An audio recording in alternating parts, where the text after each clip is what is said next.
So hello students, last class में अपन ने binomial array की जो है स्टडी करी थी कंप्लीट तरीके से, है ना। बाइनोमियल एरे की अपन ने स्टडी करी, इसके अलावा पॉलिनोमियल एरे की भी अपन ने अच्छे से स्टडी करी थी। पास्कल्स ट्रायंगल किस तरीके से बनता है, लेंथ किस तरीके से कैलकुलेट करते हैं, हाफ और बीमविड्थ किस तरीके से निकालते हैं, इन सब की स्टडी अपन ने लास्ट क्लास में अच्छे से करी थी। और आज की क्लास के अंदर डिफरेंट जो और एरे होते हैं उनकी स्टडी करेंगे। तो चलिए स्टूडेंट, अपना नेक्स्ट लेक्चर स्टार्ट करते हैं। तो नेक्स्ट लेक्चर के अंदर आज अपन डॉल्फ चौबेसिव एरे की स्टडी करेंगे। इसको बोला जाता है डॉल्फ चौबेसिव एरे, ठीक है। सो बेसिकली एक्चुअली क्या होता है, इसके अंदर अपना जो रेडिएशन निकल रहा है उसकी जो डायरेक्शन अपन को चेंज करनी है, उसके लिए अपन डॉल्फ चौबेसिव एरे की जो है स्टडी करते हैं। In this antenna array direction of the beam of radiation is swept और scanned by changing the frequency. So कैसे करेंगे अपन, फ्रिक्वेंसी को चेंज करके अपन क्या करते हैं, रेडिएशन की जो डायरेक्शन है उसको जो है चेंज कर लेते हैं। अंडरस्टूड। जैसे कि आप देख पा रहे हैं इस डायग्राम के अंदर, यहाँ पर क्या होगा, जैसे मान लें कि पहले की अपनी डायरेक्शन ये वाली है, तो अपन फ्रिक्वेंसी के अंदर चेंज करके रेडिएशन की डायरेक्शन को चेंज करते हैं डॉल्फ चौबेसिव एरे के अंदर, है ना। और फ्रिक्वेंसी को चेंज करते हैं, कहने का सेंस क्या होता है, वेवलेंथ को अपन चेंज करते हैं। वेवलेंथ जितनी ज़्यादा होगी फ्रिक्वेंसी उतनी कम होगी, फ्रिक्वेंसी जितनी ज़्यादा होगी वेवलेंथ उतनी कम होगी। Both are inversely proportional. Okay. So basically किस तरीके से होगा ये काम, ये अपन जानेंगे अब। सो सबसे पहले अपन को एक चीज़ पता चल गई है कि अपन क्या करते हैं, रेडिएशन की डायरेक्शन को चेंज करते हैं by changing frequency in Dolph Chebyshev array. Okay. So आज का अपना सेशन बहुत ही इंटरेस्टिंग होने वाला है। बेसिकली थ्योरेटिकल रहेगा, थोड़ा बहुत न्यूमेरिकल भी आएगा इसके अंदर, है ना। So you just need to focus on our studies. So basically क्या होगा इसके अंदर, सबसे पहले अपन देखते हैं, consider a line phased array of uniformly spread element with the receiver connected to the right end of the line as shown in the figure। so basically क्या होगा, इस तरीके का जो है अपना डायग्राम है, यहाँ पर डायग्राम में हम देख पा रहे हैं। इसके अंदर क्या होगा कि ये एलिमेंट इस तरीके के मैनर में अरेंज होगी, इस तरीके से ये जो है एलिमेंट अपने यहाँ पे लगे रखे हैं अपने एरे के अंदर, ठीक है। Array what is array, array क्या होगा, डिफरेंट एलिमेंट का कलेक्शन होगा, है ना। सो यहाँ पे एक एलिमेंट लगा हुआ, यहाँ पे एक एलिमेंट लगा हुआ, यहाँ पे एक एलिमेंट लगा हुआ, या फिर कह सकते हैं ये एंटीना इस तरीके से लगे हुए हैं। अभी एंटीना क्या होता है, इस तरीके से, या फिर अपन इनको कह सकते हैं डाइपोल अपने इस तरीके से लगे हैं। अभी क्या होता है, डायरेक्शनल कपलर से जो है ये कनेक्टेड होते हैं सारे, जो डाइपोल है ना अपने, इससे कनेक्टेड होंगे। डायरेक्शनल कपलर जो होता है उससे कनेक्टेड होता है, ठीक है। और फिर बाद में ये ट्रांसमीटर से मैच किए जाते हैं। ट्रांसमीटर जो होता है ये अपने इस तरीके से यहाँ ट्रांसमीटर लगा हुआ है, इसके कनेक्शन इस तरीके से यहाँ रजिस्टर के थ्रू दिए जाते हैं। इनको क्या करते हैं, मैच करवाते हैं, डायरेक्शनल कपलर को अपन मैच करवाते हैं, डायरेक्शनल कपलर को अपन मैच करवाते हैं इससे ट्रांसमीटर से। ओके। सो इस तरीके से इसका थोड़ा कनेक्शन रहता है। अपना डाइपोल को इस तरीके से अपन ट्रांसमीटर से कनेक्ट करते हैं, ठीक है। सो इस तरीके से जो कनेक्शन रहेगा अपना। सो बेसिकली क्या होगा, here position of antenna and coupler is fixed and direction of radiation can be changed by changing frequency। बहुत ही ईजी सी चीज़ है, होगा कुछ नहीं इसके अंदर, सिंपल सी चीज़ है। एंटीना की जो पोजीशन है और कपलर जो है वो फिक्स है। ये अपन डायरेक्शनल कपलर यहाँ पे लगा रखा है ना, एक बार कनेक्ट कर लिया, वो कर लिया अपन ने। एंटीना अपन ने जो लगा दिया, एक बार लगा दिए, इनमें कोई भी चेंज अपन नहीं करेंगे किसी भी इसकी पोजीशन के अंदर, इसके अंदर फिजिकल कोई भी चेंज नहीं करेंगे। ओके। फिजिकली अपन इसको बिल्कुल भी नहीं छेड़ेंगे, जैसा है वैसा के वैसा रहना देखेंगे। अपन क्या करेंगे, फ्रीक्वेंसी वेरी करेंगे, फ्रीक्वेंसी वेरी करेंगे जिससे इसकी वेवलेंथ वेरी होगी, जिसकी वजह से क्या होगा, वेवलेंथ वेरी होने की वजह से क्या हो जाएगा, जो डायरेक्शन ऑफ द रेडिएशन है that will be change. Okay. So this is how it works. इस तरीके से ये काम करेगा, है ना। अब होता है एक्चुअली में क्या है, इस तरीके से अपना ये जो डायग्राम पर लिखा रखा है, होता है एक्चुअली क्या है, एंगल ऑफ रेडिएशन का अगर अपन फॉर्मूला देखें तो किस तरीके से होता है, cos फाई इक्वल टू होता है C/D plus m divide by d lambda, ठीक है। This is the formula of angle of radiation. Angle of radiation कहने का मतलब जो अपन फाई एम बना रहे हैं डायग्राम के अंदर, आप देख रहे हैं ना, ये वाला एंगल फाई, ये फाई टू बड़ा वाला, तो ये जो है अपना एंगल ऑफ रेडिएशन का फॉर्मूला होता है। इसमें c क्या होगा, वेलोसिटी ऑफ लाइट, v क्या होगा, फेज वेलोसिटी, ओके। m क्या होगा, मोड ऑफ नंबर, d होगा spacing between the element, and lambda क्या होगा, वेवलेंथ, जो अपना जो एरे है उसकी वेवलेंथ कितनी है वो होगा अपना लैम्डा, ठीक है। या सॉरी, इसके अंदर जो अपना डिस्टेंस कितना है एलिमेंट्स के अंदर वो होगा अपना वेवलेंथ इसका, ठीक है। सो बेसिकली कैसा ये होगा, सारा काम किस तरीके से होगा, कैसे जो है फ्रिक्वेंसी को चेंज करने पे एंगल ऑफ रेडिएशन चेंज होता है, ये अपन देखेंगे बेसिकली, ठीक है। अपन क्या करते हैं, फ्रीक्वेंसी को चेंज करेंगे। फ्रीक्वेंसी कहने का सेंस अपन क्या करेंगे, इस वेवलेंथ को अपन चेंज करेंगे, ठीक है। वेवलेंथ चेंज करेंगे मतलब लेट अस टेक एग्जांपल। सबसे पहले अपन केस लेते हैं, केस 1, ये वाला मतलब केस 1 है, ठीक है, C1 केस 1 में क्या है कि जो अपना c जो है मतलब वेलोसिटी ऑफ लाइट है वो फेज वेलोसिटी के बराबर हो जाती है, मतलब c equals to V and lambda equals to D. Lambda equals to D मतलब स्पेसिंग जो है एलिमेंट के बीच की, वेवलेंथ कितनी हो जाएगी, बराबर। और m की वैल्यू जो है अपन मोड ले रहे हैं, नंबर ऑफ मोड कितना ले रहे हैं, -1 के बराबर ले रहे हैं। Put this all values in our formula, ठीक है। तो यहाँ पे क्या करेंगे अपन, c की जगह v रखेंगे इस फार्मूले के अंदर, c की जगह v रख दो, ठीक है। लैम्डा की जगह d रख दो, या d की जगह लैम्डा रख दो, और m की जगह -1 रख दो। Then what would be the expression, cos phi किस तरीके से निकल के आएगा, 1 - 1 इक्वल्स टू 0, ओके। तो इस केस में फाई की वैल्यू क्या निकल के आएगी, फाई की वैल्यू क्या होती है, cos 0 का होता है 90 डिग्री होता है ना। सो cos 1 होता है 90, cos 0 होता है 90 डिग्री के ऊपर। सो ये अपनी फाई की वैल्यू है, एंगल ऑफ रेडिएशन कितना हो गया, 90। कहने का सेंस ये है कि इस टाइम पे जो है इस केस के अंदर जो अपना एलिमेंट है वो कैसे इस तरीके से ऊपर की तरफ होगा, इसका रेडिएशन ऊपर की तरफ निकल रहा होगा, ओके। और एंगल ऑफ रेडिएशन कितना होगा, phi equals to 90 degree. Then we will take another case, जिसके अंदर अपन क्या कर रहे हैं कि लैम्डा को चेंज कर रहे हैं, है ना, या फिर अपन कह सकते हैं फ्रीक्वेंसी चेंज करके लैम्डा को चेंज कर रहे हैं। उस केस में अपन क्या कह रहे हैं, सी को तो वी के बराबर ले रहे हैं केस 2 के अंदर, लेकिन लैम्डा है उसको अपन क्या ले रहे हैं, लैम्डा अपन ले रहे हैं 0.9 d, ओके। सो अब इस सारी वैल्यू के ऊपर अपन अपने फार्मूले में डालते हैं, तो नीचे यहाँ पे लैम्डा की जगह 0.9 d आ जाएगा, इस वाले लैम्डा की जगह 0.9 d आ जाएगा, ओके। बाकी सारी वैल्यू सेम है, m की वैल्यू अपन ने -1 ही ली है। सो अब इसको जब अपन सॉल्व करेंगे तो अपना जो है cos फाई निकल के आया 0.1 के बराबर। अब cos फाई 0.1 होता है, आप कैलकुलेटर से कैलकुलेट करके देख सकते हैं। जब cos फाई 0.1 किसके बराबर हो सकता है, मतलब phi equals to cos inverse 0.1, तो फाई की वैल्यू कितनी होती है, 84.26 डिग्री। सो इसका कंक्लूजन क्या हुआ, यहाँ पे जो है अपना फाई की वैल्यू जो है 84.26 डिग्री निकल के आई लैम्डा इक्वल्स टू 0.1 डी के ऊपर, और यहाँ पे जो है फाई की वैल्यू 90 डिग्री निकल के आई लैम्डा इक्वल्स टू डी के ऊपर, ओके। तो कहने का सेंस ये है कि जैसे अपन जो है अपनी वेवलेंथ को कम कर रहे हैं, वेवलेंथ को कम करने से क्या हो रहा है, अपना जो एंगल ऑफ रेडिएशन है वो कम हो रहा है, ओके। इस तरीके से पहले ऐसे 90 डिग्री था, वैसे हो गया पहले, मतलब इस डायरेक्शन में अगर जो अपना रेडिएशन निकल रहा था वैसे निकलेगा, इस डायरेक्शन में निकलेगा, ओके। ये 89 होकर पहले क्या था 90 डिग्री का। सो इस तरीके से जो अपना रेडिएशन जो है निकलेगा। कहने का सेंस ये है कि जो अपन वेवलेंथ को अगर कम करते हैं या फिर फ्रिक्वेंसी को बढ़ाते हैं, एक ही बात है, फ्रिक्वेंसी को बढ़ा वेवलेंथ को अगर अपन कम करते हैं तो क्या होगा, अपना जो है एंगल ऑफ रेडिएशन है वो जो है चेंज होगा। By increasing the wave, by decreasing the wavelength angle of radiation will be decreased, okay. So इस तरीके से अपन ने देखा कि किस तरीके से डॉल्फ चेबीशेव एरे के अंदर while changing the frequency we can change the angle of radiation without any physical change in our antenna, okay. कोई भी अपन ने इसके अंदर चेंज नहीं किया है, सीधा सीधा अपन ने क्या किया है, वेवलेंथ को चेंज किया, लैम्डा को चेंज किया, फ्रीक्वेंसी को चेंज किया, और अपना जो है एंगल ऑफ रेडिएशन वो है चेंज हो गया, ओके। सो अब इसके अगर एडवांटेज अपन देखें, it has no moving parts, इसके अंदर कोई मूविंग पार्ट्स नहीं होता है, everything is stationary in there, okay. No phase shifter required, इसके अंदर फेस शिफ्टर की भी रिक्वायरमेंट नहीं होती, उसका भी फिजिकल मूवमेंट जो है अपन को नहीं करवाना पड़ता, ओके। फेस शिफ्टर की रिक्वायरमेंट नहीं होती तो कॉस्ट भी कम हो जाएगी, कहने का sense. No switches are required, कोई स्विच की अपन को जरूरत नहीं पड़ता, किसी तरीके की अपन स्विचिंग नहीं करी है एंगल ऑफ रेडिएशन को चेंज करने के लिए, ठीक है। It is simplest type of scent array, ठीक है, एकदम सिंपलेस्ट टाइप ऑफ एरे, इसके अंदर अपन कोई ज़्यादा चेंज नहीं किया, ठीक है। सो इस तरीके से अपन ने देख लिया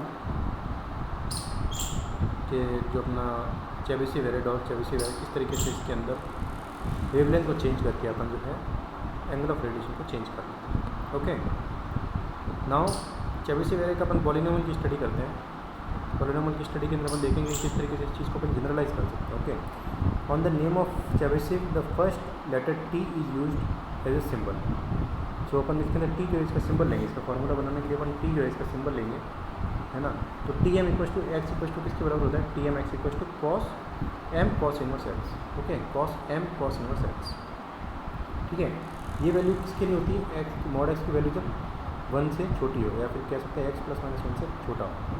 और दूसरे केस के अंदर जब टी एम की वैल्यू जो होती है उसका जो अपन पॉलिनोमियल लेते हैं किस तरीके से लेते हैं, cos H M cos inverse x, जिसके अंदर जो है मॉड एक्स जो है ग्रेटर देन 1 होना चाहिए। इसका डेरिवेशन जो है आपके कोई काम का नहीं है, जो आपको अपन इस पर जो है ज़्यादा फोकस नहीं करना है। इसके जो रिजल्ट हैं वो अपने काम के, वो अपने बहुत काम के, इसके ऊपर अपन को कॉन्सेंट्रेट करना है।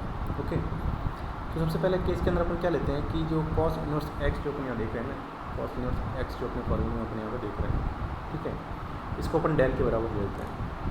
इसको अपन डेल के बराबर लेते हैं तो एक्स की वैल्यू किसके बराबर आ जाएगी, कॉस डेल के बराबर।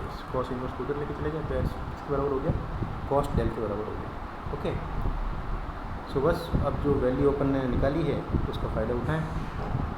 अब टी एम जो है टी एम एक्स किसके बराबर हो जाएगा, कॉस एम डेल के बराबर हो जाएगा। इसको अपन ने डेल से रिप्रेजेंट किया है, डेल से रिप्लेस कर दिया, तो कॉस डेल एम डेल के बराबर अपना जो है टी एम की वैल्यू आ गई। Okay, so now for value of M equal to 0, अब एम की वैल्यू जब अपन 0 लेते हैं तो टी 0 है, टी 0 एक्स के बराबर निकल आएगा कॉस 0 के, और कॉस 0 होता है 1 के बराबर। ओके, सेकंड थिंग, एम की वैल्यू जब अपन बढ़ा रहे हैं, अब ले रहे हैं 1 के बराबर, तो टी 1 एक्स के बराबर निकल आएगा। यहाँ पे आप अगर एम की वैल्यू 1 पुट करेंगे इसके अंदर तो टी 1 एक्स निकल के आएगा कॉस डेल के बराबर, कॉस डेल। तो कहने का सेंस क्या है, कॉस डेल किसके बराबर होता है, एक्स के बराबर, मतलब एक्स आ जाएगी। ओके, अब अगर एम की वैल्यू अगर और अगर इंक्रीज़ करें इसके अंदर तो क्या होगा, तो टी 2 एक्स अपना किसके बराबर हो जाएगा, कॉस 2 डेल के बराबर हो जाएगा, कॉस 2 डेल के बराबर आ जाएगा अपना टी 2 एक्स। ठीक है, तो कॉस 2 थीटा का फॉर्मूला क्या होता है, 2 कॉस स्क्वायर थीटा माइनस 1। बस इस फॉर्मूले को आप लगा दीजिए, तो 2 कॉस स्क्वायर डेल माइनस 1, तो कॉस डेल किसके बराबर है, एक्स के बराबर है, मतलब 2 एक्स स्क्वायर माइनस 1 के बराबर आ जाएगा। एम की वैल्यू 3 ले लीजिए, अपन क्या जनरलाइज करेंगे इस चीज़ को, अभी आप वैल्यू पुट करिए, तो टी 3 एक्स के बराबर आ जाएगा, कॉस 3 थीटा के बराबर आएगा, कॉस 3 थीटा बराबर होता है 4 cos cube theta minus 3 cos theta. Okay, so बस वापस कॉस डेल की जगह एक्स रख दीजिए, तो ये क्या आ जाएगा 4x क्यूब माइनस 3x के बराबर आ जाएगा। ओके, अब अपन क्या देख रहे हैं, अब इस चीज़ को अपन जनरलाइज करना चाहें कि एम की किसी भी वैल्यू के लिए जो जनरल फार्मूला क्या बनेगा, टी एम का। ठीक है, तो फार्मूला क्या बनेगा, फार्मूला इस तरीके से बनेगा कि टी एम प्लस 1, अपन को ये चीज़ याद रखनी है कि टी एम प्लस 1 एक्स किसके बराबर होता है, 2x T M minus 1 x. कहने का सेंस क्या है कि अगर अपन को T4 की वैल्यू निकालनी है ना, T4 की अपन को वैल्यू निकालनी है, तो m की वैल्यू कितनी रखेंगे अपन, 3 रखेंगे। ठीक है, यहाँ पे थोड़ी सी गड़बड़ हुई है, ये for m equal to 3, okay, m equal to 3 के लिए, और m इक्वल टू 3, तो m की वैल्यू 3 रखेंगे, तो T4 इक्वल टू किसके बराबर हो जाएगा, T4 की अपन को वैल्यू निकालनी है, m इक्वल टू 3 रखेंगे, तो T4 किसके बराबर आ जाएगा 2x T3 minus T2। T2 क्यों, क्योंकि माइनस 1 यहाँ पे आ जाएगा, माइनस 1 कितना हो जाएगा 2, और m हो जाएगा 3 के बराबर, तो 2x T3 माइनस T2। अब T3 और T2 की वैल्यू निकालो, T3 की वैल्यू पर निकाली 4x क्यूब माइनस 3x, और T2 की वैल्यू 2x स्क्वायर माइनस 1, इनकी वैल्यू 2x स्क्वायर प्लस 1 आई थी, इसकी वैल्यू अपन यहाँ पर रखेंगे, इसको अपन सॉल्व करेंगे तो T4 की वैल्यू अपने पास निकल के आ जाएगी। ओके, इसकी वैल्यू जो है इस तरीके से अपने पास निकल के आ जाएगी इसके। तो T4 की वैल्यू अपन T3 तक अपन यहाँ निकाल दी थी, T4 की वैल्यू अपन निकाल दी, तो this would be the general formula of polynomial. Okay, this would be the general formula of Chebyshev polynomial. Okay,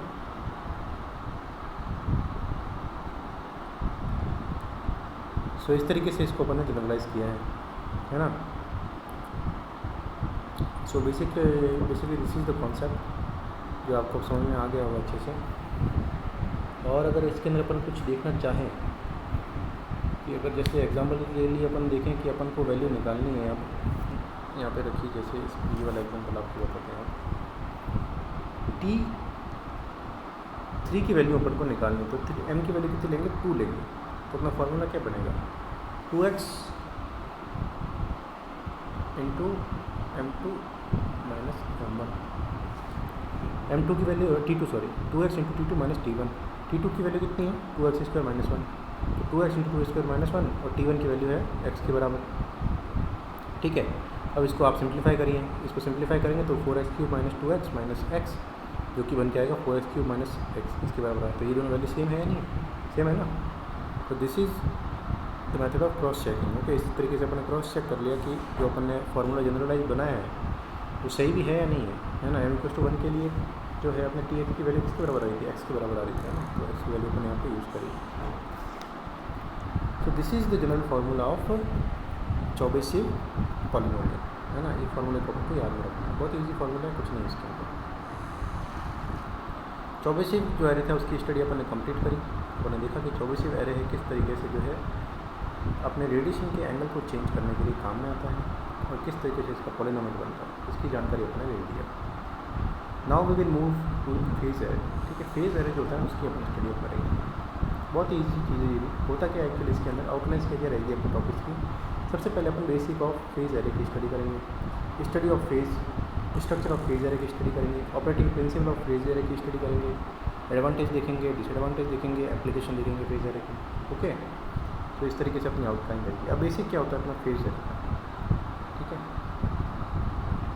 इस तरीके से जो है सबसे पहले मैं आपको स्ट्रक्चर बताऊँ, इस तरीके से अपना स्ट्रक्चर होता है फेज एरे।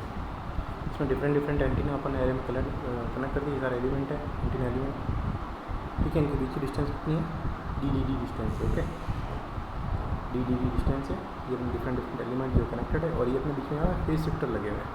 ये 4 फेज शिफ्टर लगे हैं। ये अपनी ट्रांसमिशन जो लाइन है यहाँ पे लगी हुई है। ट्रांसमिशन लाइन कह सकते हैं, सॉरी ये ट्रांसमिशन और रिसीवर यहाँ पे लगा हुआ है, ट्रांसमीटर और रिसीवर लगा हुआ है। ओके, सो बेसिकली इस तरीके से अपन ने इसके अंदर कनेक्शन दे दिए हैं। और अब होता क्या, ये अपना फेज शिफ्टर का है, इसके अंदर एक फेज शिफ्टर लगा रहता है, फेज जा रहे हैं इसमें एक फेज शिफ्टर लगा रहता है, जिसका जो है जो बेसिकली अपन इसके अंदर यूज़ करते हैं। Okay, A phased array antenna is composed of lots of radiating element each with phase shifter. बहुत सारे जो है रेडिएटिंग एलिमेंट अपन इसमें एक साथ कनेक्ट करते हैं phase shifter, phase array element के अंदर, और फिर बाद में क्या करते हैं उसके अंदर फेज शिफ्टर जो है कनेक्ट करते हैं। Okay, beam are formed by shifting the phase of the signal emitted from each radiating element. ठीक है, बीम्स जो है किससे बनती है, इन सबसे जो निकलने वाले रेडिएशन उनसे क्या अपन बीम बनाओ। प्रोवाइड्स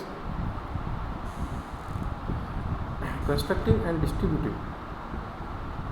ओके, होता है इसके अंदर क्या हुआ है, कंस्ट्रक्टिव और डिस्ट्रीब्यूटिव इंटरकनेक्शन इसके अंदर जो बनता है so as to share the beam in the desired direction. होता क्या है इसके अंदर, जो होता क्या है, जो ये सारा जो अपन फेज शिफ्टर है ना, इसका अपन यूज़ करेंगे जो बीम की जो एंगल है उसको चेंज करने के अंदर इसके अंदर इन सबसे जो रेडिएशन निकलेगा उससे एक बीम जो है रेडिएट होगी, उस बीम की जो अपन डायरेक्शन है किससे चेंज करेंगे, इस फेज शिफ्टर की जो एल्स है उससे चेंज करेंगे। इस फेज शिफ्टर को अपन ने किस लिए लगाया, ये वाला जो अल्फा अपन दिख रहा है, alpha 1 alpha 2 alpha 3 alpha 4, this is called is phase shifter. Okay, so while controlling these phase shifter we can change the angle of our radiation.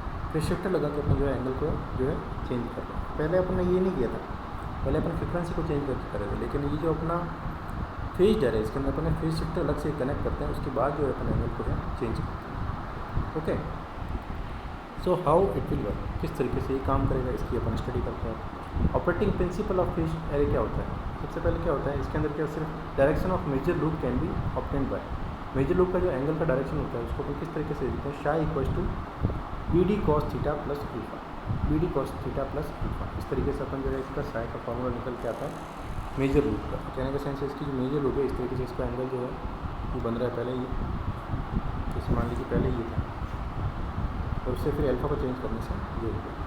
So basically अपन इसके अंदर साई किस तरीके से चेंज करते हैं, अपन बीटा को जानते हैं कि बीटा बराबर होता है 2 पाई बाय लैम्डा, या तो अपन लैम्डा को चेंज कर सकते हैं या अपन इनके बीच के डिस्टेंस को, लैम्डा को अपन ने चेंज करके देख लिया, डी को चेंज कर सकते हैं, डी को चेंज करके अपन जो है साई को इंक्रीज़ कर सकते हैं, डिक्रीज़ कर सकते हैं, या फिर अपन कह सकते हैं कि अपन ये जो फेज शिफ्टर अपन ने लगाया ना इसको अपन चेंज करके अपन जो है अपने जो रेडिएशन का एंगल है वो चेंज कर सकते हैं।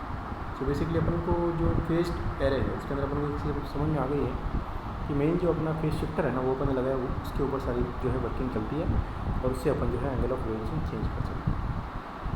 Okay, so I think this is very clear to all of you. बहुत ईजी सी चीज़ है, जैसा नाम है वैसा काम है इसका।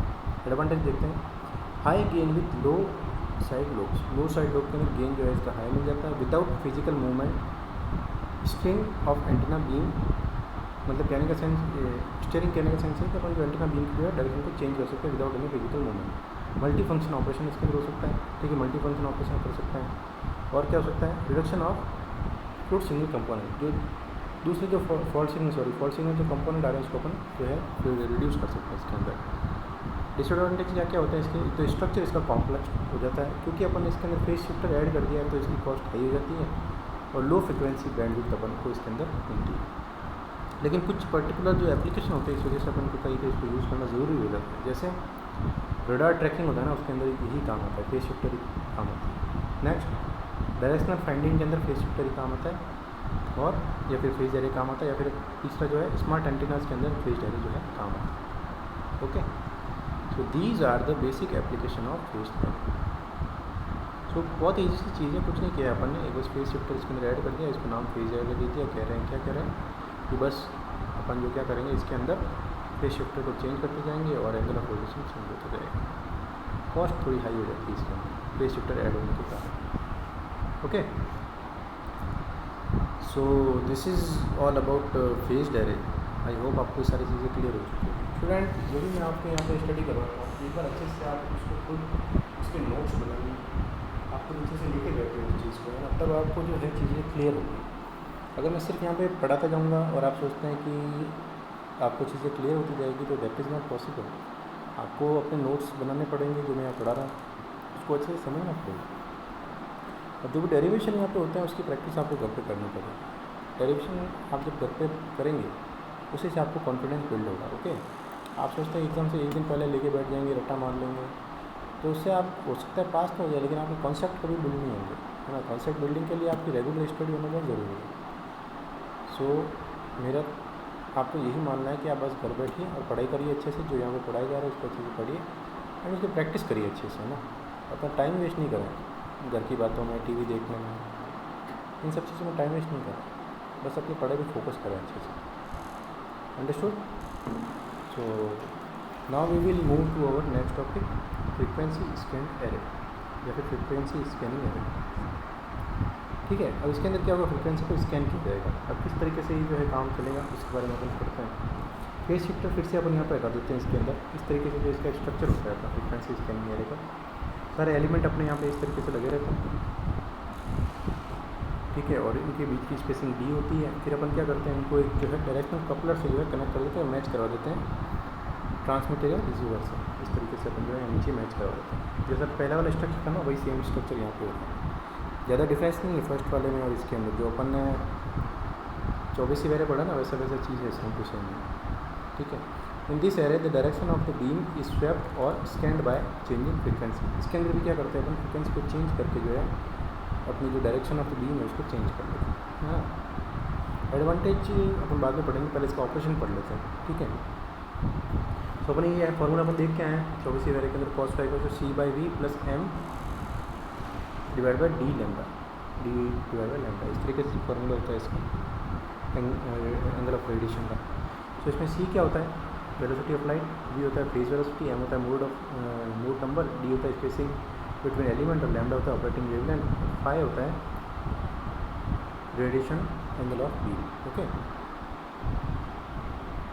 सो इस तरीके से रहता है। अब होता क्या है इसके अंदर, किस तरीके से अपन एग्जांपल लेते तब अपन को समझ में आएगा। फ्रीक्वेंसी चेंज कर रहे हैं इसके अंदर अपन, अब फ्रीक्वेंसी चेंज कर रहे हैं मतलब वही सेम ही चीज़ है जो अपन उसके अंदर पढ़ के आए ना पहले 24 वेरे का, वही सेम चीज़ है। फ्रीक्वेंसी किस तरीके से चेंज करें, C को अपन ने D के बराबर ले लिया, M की वैल्यू -1 ले ली, D की वैल्यू 1 ले ली और लैम्डा की वैल्यू 1 ले ली। ठीक है, उसके अंदर अपन क्या करे थे, थोड़ा सा अपन अगर चीज़ देखना चाहते हैं, उसके अंदर अपन जो लैम्डा है ना, वो उसकी जो स्पेसिंग थी ना उसके टर्म्स में अपन चेंज करते हैं। यहाँ पर डायरेक्ट अपन वैल्यू ले रहे हैं, वैल्यू ठीक है ना, और इतना सा फर्क है इसके अंदर, है ना। इसके अंदर सीधी वैल्यू अपन लेंगे। तो इसके अंदर अब कॉस फाई अगर फर्स्ट केस में निकालते तो 90 डिग्री आ जाता है, इसको सॉल्व करके अपन देख सकते हैं। सेकंड केस के अंदर अपन ले रहे हैं कि जो अपना लैम्डा है उसको 0.8 ले रहे हैं, बाकी सब चीज़ें सेम है, लैम्डा की वैल्यू 0.8 ले रहे हैं। After solving this we will find that phi की वैल्यू कितनी निकल के आई, 78.46। ओके, सो वही सेम रिजल्ट निकल के आया है। While decreasing the wavelength we can decreasing the angle of radiation. Okay, और वेवलेंथ कैसे चेंज होती है, फ्रीक्वेंसी को चेंज करके। So hence by changing frequency we can change the direction of beam. Okay, frequency को चेंज करेंगे तो wavelength change होगी, वेवलेंथ को चेंज करके अपनी जो है एंगल ऑफ रेडिएशन जो है वो चेंज हो जाएगा। Okay, so this is the basic concept of frequency scanning array. तो उसके कुछ एडवांटेज अपन देख सकते हैं। एडवांटेज अपना यह लेते हैं, एडवांटेज क्या क्या है इसके। सबसे पहले क्या होता है, नो मूविंग पार्ट, सेम वही एडवांटेज जो फर्स्ट में था। नो फेज शिफ्टर, वही सेम वाला।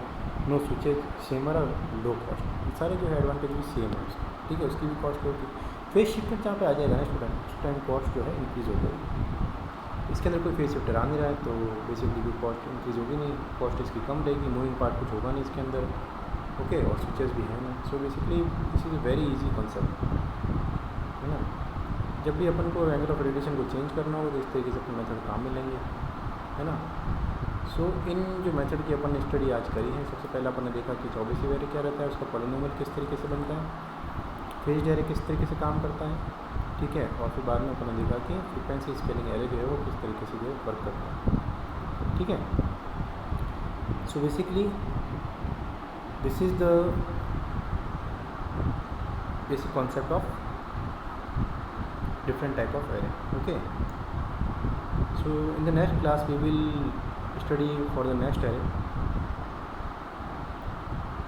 थोड़ा सा ये क्या इस तरीके के टॉपिक इसको अच्छे से मतलब अलग से करना पड़ेगा, या फिर अपन इसी लेक्चर में कर लेते हैं। वी हैव टाइम नाउ, सो चलो देख लेते हैं इसको भी। सो बेसिकली स्टूडेंट इसको भी अपन कवर कर ही लेते हैं। हैंसन वुडयार्ड एंड फायर एरे इसको बोला जाता है। सो हैंसन वुडयार्ड जो साइंटिस्ट था उन्होंने क्या किया था, वो सिंपल सी चीज़ है कि उन्होंने बस यही जो अपन पढ़ के आए ना अभी, फेज शिफ्टर जो है ना वो लगा दिया था। फेज शिफ्टर जो है ना वो जो है ऐड कर दिया था। ये जो फेज शिफ्टर अपन यूज़ कर रहे हैं ना वो चीज़ जो है ऐड कर ली थी। फेज शिफ्टर करने का सेंस ये कि जो इनिशियल फेज होता है ना उसमें कुछ ना कुछ एंगल जो है वो हर बार ऐड हो जाएगा। सो बेसिकली क्या होता है, for end fire array maxima is at 0 degree and 180 degree. Maxima कहाँ पे होता है, 0 और 180 डिग्री पे तो मैक्सिमा होता है, okay. This array use to improve directivity of array. Directivity जो होती है ना एरे की उसको इम्प्रूव करने के लिए काम में आता है, ओके। सो बेसिकली होगा कि पहला एग्जांपल जैसे अपन लेते हैं इसके अंदर अपन क्या लेते हैं, 4 एलिमेंट अपन ने ले लिए, चारों की स्पेसिंग λ/4 के बराबर ले ली, ठीक है। तो λ/4 के लिए अपन जब इसका जो रेडिएशन पैटर्न बनाते हैं तो कुछ इस तरीके से जो है बन के आता है रेडिएशन पैटर्न, ओके। इस तरीके से अपना रेडिएशन पैटर्न जो है बन के आएगा। अब होता है एक्चुअली क्या है, अपने अगर अल्फा की वैल्यू निकालें, अल्फा होता है -बीटा इंटू डी। बीटा की वैल्यू क्या रखेंगे, 2π/λ, और डी कितना हो जाएगा, स्पेसिंग कितनी है λ/4, तो λ टू λ कैंसिल हो गया, तो इसको बड़ा कर दूँगा, λ टू λ कैसा हो जाएगा, कैंसिल हो जाएगा, ओके। सो -2π/2 आ जाएगा, -π/2 आ जाएगा, मतलब -90 के बराबर जो है इलेक्ट्रॉन निकल के आ गई अल्फा की वैल्यू, ठीक है। सो जो है इसने जो है अपने जो फेज शिफ्टर कहाँ लगाया, -90 डिग्री से जो है फेज शिफ्ट कर दिया। कहने का सेंस ये है कि जो पहले इस तरीके से खड़ा बन रहा था वो तिरछा बनने लग गया। अब होता है एक्चुअली में क्या है इसके अंदर, जैसे कि फेज शिफ्टर लगाने के बाद क्या होगा, अपन जैसे हर फेज़ के अंदर कुछ ना कुछ शिफ्ट करना चाहते हैं। कहने का सेंस ये हैंसन और वुडयार्ड ने बताया कि अपन को फेज शिफ्ट करवाना। कहने का सेंस ये जो π/n है ना वो ऐड करना है हर फेज के अंदर। तो अपन ने फिर से जो है अल्फा की वैल्यू निकाली, -βd प्लस π/n, इसके अंदर सारी वैल्यू रखेंगे और n कितना हो जाएगा, क्योंकि 4 एलिमेंट अपन ने यूज़ किए तो π/4 हो जाएगा यहाँ पे, ठीक है। सो बेसिकली जो 90 डिग्री था उसके अंदर 45 डिग्री और ऐड हो जाएगा, अल्फा की वैल्यू कितनी निकल के -135 डिग्री निकल के आएगी, ओके। सो इस तरीके से जो फेज शिफ्ट करने के बाद जो ये जो आप 180 डिग्री के अंदर जो यहाँ पे जो है मेजर नोड देख रहे थे ना कैंसिल आउट हो जाएगा यहाँ से, इस तरीके से जो ये जो है एलिमिनेट हो जाएगा यहाँ से, तो जो अपनी नई नोड बन के आएगी वो ये हो जाएगी, ओके। सो बेसिकली इन्होंने क्या किया यहाँ पे अपना जो है नलीफाई कर दिया मेजर नोड जो है उसको जो है नलीफाई कर दिया, ओके। सो नेक्स्ट अपन क्या करते हैं, λ/2 के लिए अपन इसको और सॉल्व करते हैं, एक और एग्जांपल लेते हैं इसके अंदर। सो बेसिकली क्या करेंगे, इस पर अपन ने 8 एलिमेंट लिए यहाँ पे, 8 एलिमेंट लिए, सबकी स्पेसिंग कितनी है, λ/2 के बराबर है। तो अल्फा की अपन फिर से वैल्यू निकालते हैं इसके अंदर, अल्फा की वैल्यू फिर से जब निकालेंगे अपन तो क्या वैल्यू निकल के आएगी, अल्फा की -180 डिग्री, ओके। सो इस तरीके से जो अपना रेडिएशन पैटर्न बनता है λ/2 के लिए अपन यहाँ पर बना दिया। यहाँ पे मेजर लूप होंगे और यहाँ पे माइनर लूप होंगे साइड के अंदर, ठीक है। और फिर बाद में अपन इसके अंदर कुछ फेज शिफ्टर लगा दें π/n का, तो इस बार n की वैल्यू कितनी हो जाएगी, 8 हो जाएगी, 8 हो जाएगी। तो इसको अपन और सॉल्व करेंगे तो अपना जो अल्फा की वैल्यू फिर से नेक्स्ट वैल्यू की निकल के आएगी -202.5 डिग्री, मतलब फिर से कुछ इस साइड से जो है निकल जाएगी। तो ये वैल्यू बता रही कि अपन को यहाँ का जो रेडिएशन है वो नलीफाई करना है, ओके। तो उसको नलीफाई करेंगे तो अपने पास जो नया रेडिएशन है कैसे बन के आएगा, इस तरीके से जो नया रेडिएशन है वो बन के आएगा, तो which is approximately same as previous radiation, okay. So basically Hansen और वुडयार्ड ने अपन को ये बताया था कि किस तरीके से अपन फेज शिफ्ट ऐड करके नलीफाई कर सकते हैं किसी जो है फेज के नोड को, ओके। सो ये एडवांटेज होता है फेस शिफ्टर ऐड करने के। This is not very much important for our study purpose. Basically पर अपन को चीज़ें ध्यान होनी चाहिए, है ना। मैक्सिमम इसका 0 और 180 डिग्री के ऊपर आता है अपना, और इसके अंदर अपन क्या करते हैं कि फेस शिफ्टर ऐड करके उसको डिफाइन किया जाता है। ओके, और जो मेन है अपन इसको किस लिए यूज़ करते हैं, डायरेक्टिविटी को इम्प्रूव करने के लिए अपन ये मेथड है वो काम में लेते हैं। ठीक है, सो नेक्स्ट क्लास में अपन स्टूडेंट स्मार्ट एंटीना स्टार्ट करेंगे। So this is the basic arrays of antenna we have studies. So you just revise this concept, okay, and ask if you have any kind of doubt. Okay, so thank you friend, okay, good bye.